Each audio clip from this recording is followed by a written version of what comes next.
অন্তত ration card রয়েছে, একাধিকবার আবেদনও করেছেন, তবুও মেলেনি প্রধানমন্ত্রী আবাস যোজনার ঘর। জোড়া জীর্ণ মাটির কুড়ে ঘরেই দিন কাটাচ্ছে মান্দাইয়ের মালতী দেববর্মার পরিবারের।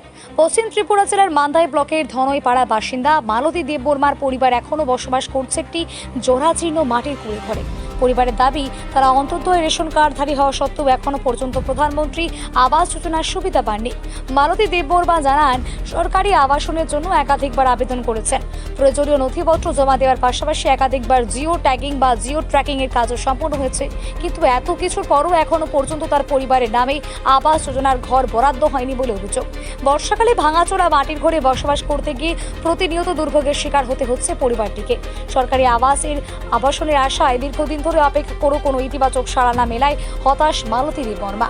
সংবাদ মাধ্যমের সামনে তিনি সংশ্লিষ্ট দপ্তর ও রাজ্য সরকারের কাছে আবেদন জানিয়েছেন, দ্রুত তার আবেদন বিবেচনা করে প্রধানমন্ত্রী আবাস যোজনার সুবিধা প্রদান করা হোক, যাতে পরিবারটি নিরাপদ পাকা ঘরে বসবাস করতে পারে।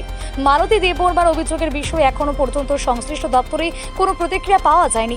প্রশাসনের হস্তক্ষেপে পরিবারটি সরকারি আবাসনের সুবিধা পায় কিনা এখন সেদিকেই নজর। তারপরে এর আগে ফটো তুলে নিয়েছে পঞ্চায়েত থেকে। এর আগে ফটো তুলে নিয়েছে, এবারে ফটো তুলে নিচ্ছে নাকি? এবারে পাইবা।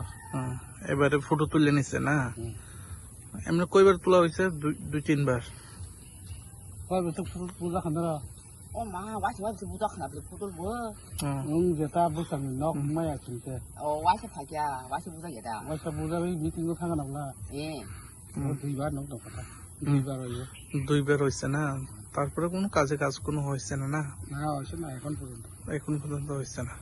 আপনার নাম? রজত কুমার দেব। এই এলাকার নাম? এই এলাকার নামে দনাইপাড়া। বর্তমানে সরকারকে আপনারা কি বলবেন? বর্তমান সরকার তো এখন পর্যন্ত তো ভালোই। তারপরে যাতে তাই বার্তাগুলি যাতে পাওয়ার জন্য, যেটা ঘরগুলি একটা পাওয়ার জন্য আপনারা কি বলবেন? তো গরিব লোক তো পাওয়ানোই দরকার লাগে।